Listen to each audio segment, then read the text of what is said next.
Welcome to the ITSPMagazine podcast network.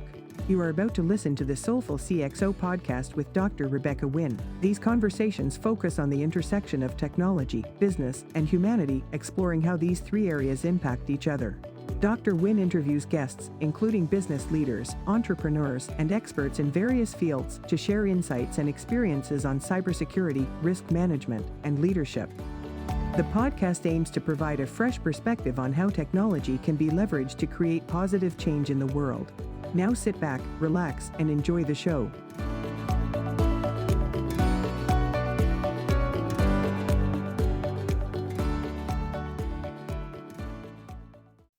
Welcome to the Soulful CXO. I'm your host, Dr. Rebecca Wynn. Please take a moment, remember to like, subscribe, and share the show. We are pleased to have with us today Lisa Plaggemier. Lisa is the Executive Director of the National Cybersecurity Alliance and an advisor on U.S. Secret Service Cyber Investigations Advisory Board. She's dedicated to empowering individuals and organizations to navigate the digital landscape safely and ensuring everyone can harness the benefits of technology worry-free. Her prior roles include executive positions at Ford Motor Company, CDK Global, InfoSec, and MediaPro. Lisa is recognized authority in cybersecurity and a frequent speaker at major industry events, including RSA, Gartner, and SANS. Lisa, it's so great seeing you again. Welcome to the show. Thank you. Thanks for having me. For those out there who are not familiar with the National Cybersecurity Alliance, can you explain a little bit what that is, the initiatives they have, and how you do work with small companies as well to these big companies on their initiatives for cybersecurity and protecting yourself as an individual? Yeah, so we are the founders of Cybersecurity Awareness Month. We've been doing that for the 21st Cybersecurity Awareness Month. And we've had a cooperative agreement with what was then DHS at the time, 21 years ago, what's now CISA. We've had a cooperative agreement with them for 21 years, mainly to execute on consumer awareness campaigns and industry campaigns for Cybersecurity Awareness Month. But aside from that, which most of us know about, and most of you, if you're a security professional watching this, you're pretty tired of security by the end of October. Well, you can blame us every October, but just keep in mind that people like your kids and people like your mom probably still need to hear all this stuff. So we do consumer campaigns all year round. We've done one in the summer. It's the Cybersecurity Survival Guide. It's kind of got like this national park look and feel, and it kind of talks about what to do if, you clicked on the phishing email or you've got a malware infection. Like, what are those survival tips? We're doing a campaign on all the different things that can go wrong in the process of selling and purchasing a home. From how busy you are getting your house prepped to sell, and like how susceptible you might be to like a phishing email or something during that time because you're just really distracted and incredibly busy trying to purge of all the stuff you've accumulated and get your house like painted and get out of there, all the way through to, things that we think about more frequently, which is the fraud that can happen, during the transaction itself, that money gets wired someplace that wasn't supposed to go. So there's just a lot of places in that transaction where there's weak points.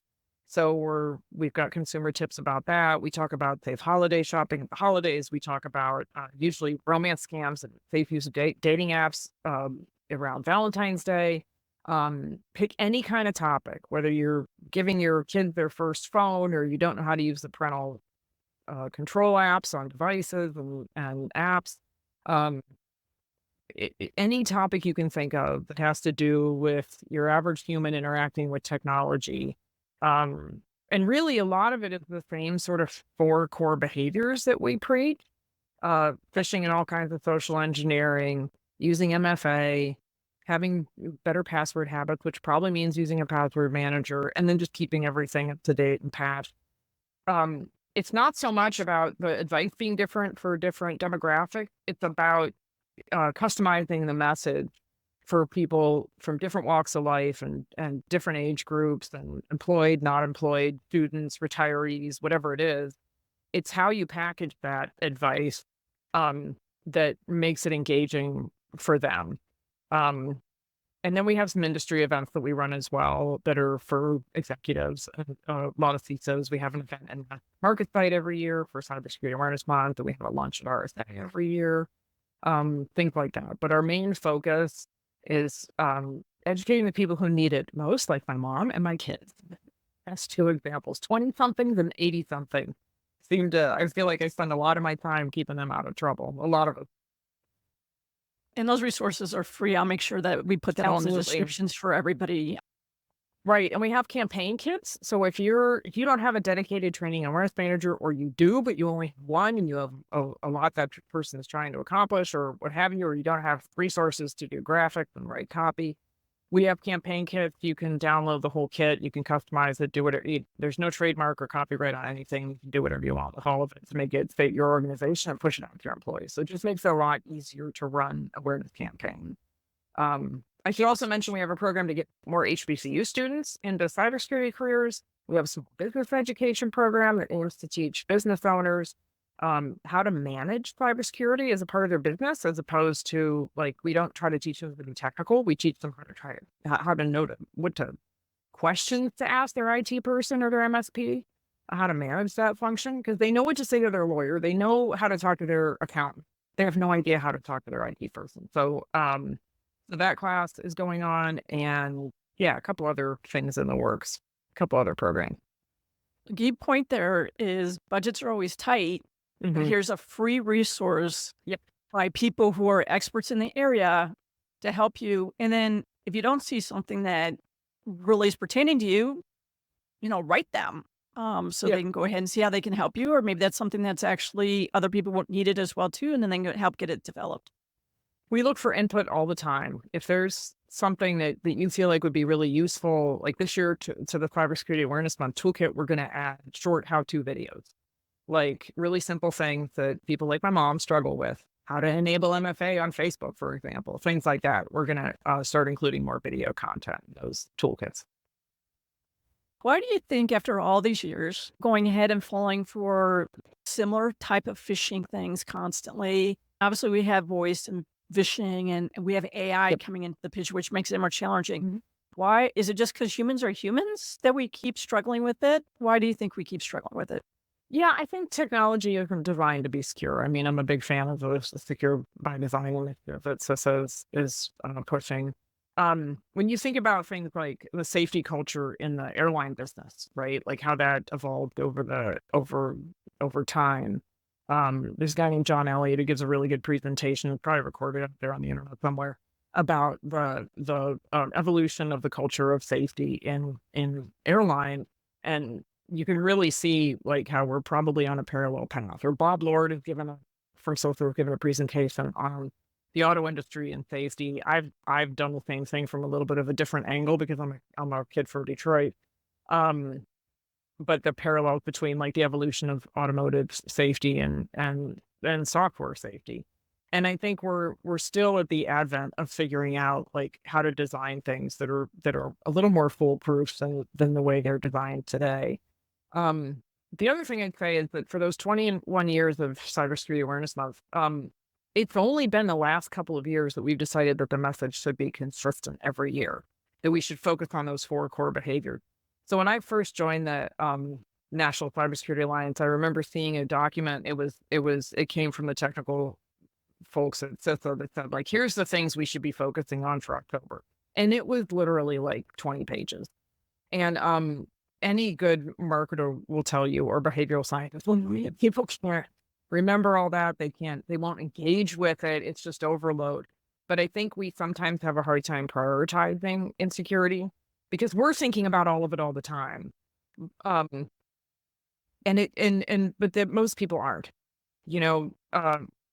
most people just need to know the basics. And if you think about the 3 or 4 things that would do the most good if everybody did them, it's those 4 things. And so I'm a proponent for staying really focused with the end consumer and everybody singing off the same song sheet and not changing that message until we see that it's made a difference. Because until we've made headway and more people have adopted those behaviors, then we absolutely shouldn't be changing the message and changing the focus unless we decide there's something else that's more important than MFA that people can be doing, that boots it off the list, then fine. But I don't think we're there yet. So it's really a matter of just good marketing practice of consistency, repetition, customized content depending on the demographic that you're talking to. It's all those basics. But there's been for a long time this communication chasm, I call it, between like what's happening in the world of cybersecurity and your average consumer. So just I think we're getting better at bridging that gap. We just have to stay the course.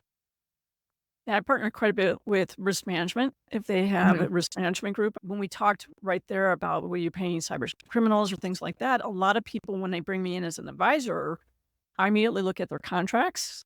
I look at their cyber liability insurance if they have that, their private equity, for example, if they are funded, and what is those requirements. So before you get to writing a policy, you need to make sure you understand what the requirements of the upstream is, because one, you can find yourself in legal hot water very quickly for that. Or you might find out that they had requirements to report and you didn't think about it because you're downstream from them and causing a lot of chaos. Is that what you see too, where they don't think holistically? Nobody asked security to review that contract before it got signed. Yeah. I remember being with this CISO once when he got a phone call to review, I think it was a sale of a subsidiary, and they gave him like less than 24 hours to review the deal. Because nobody thought to talk to security before they divested themselves of that part of the company. Yeah. I mean, that's unfortunate. It's a lot of that is relationships too. Making sure that you have allies around the organization and people know who you are and what you do and what business value you bring. That you're not the department of no, that you want to work with them, that you're there to protect the organization from, unintended things happening. And I think the business security officer model, the more organizations I talk to that have that model, I've worked in a company with that model, like I think that really helps a lot to be more embedded with the business and keep track of things like that, like contracts. I'm always one of those hybrids because I have a big legal background. And one of the examples I had is I came in after a merger and acquisition. I always tell people, let me review it before you do it. Because things weren't adding up, and I started looking at it and I found really their chief information security officer, all of the people that he had hired to do assessments of the company, he actually spun up LLCs underneath his own name. So he was signing himself off on every single thing. I think you have to have a decent insider threat program that means that somebody's watching the watchers. Seeing things kind of go sideways as well. It's just important to have transparency, as much transparency as you can possibly have. And then, somebody's got to watch the watchers. I want to thank everybody for joining us. Please go ahead, if you haven't already, like, subscribe, and share the show.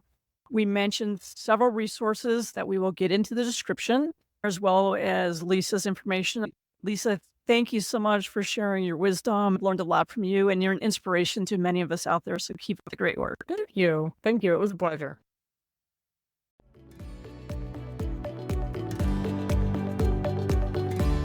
We hope you enjoyed this episode of Soulful CXO podcast with Dr. Rebecca Wynn, part of the ITSPMagazine podcast network. If you learned something new and this conversation made you think, then add this show to your favorite podcast player. Subscribe to the ITSPMagazine YouTube channel and share the ITSPMagazine podcast network with your friends, family, and colleagues. If you represent a company and wish to connect your brand to our conversations and our audience, visit ITSPmagazine.com to learn how to sponsor one or more of our shows. We hope you will come back for more stories and follow us on our journey.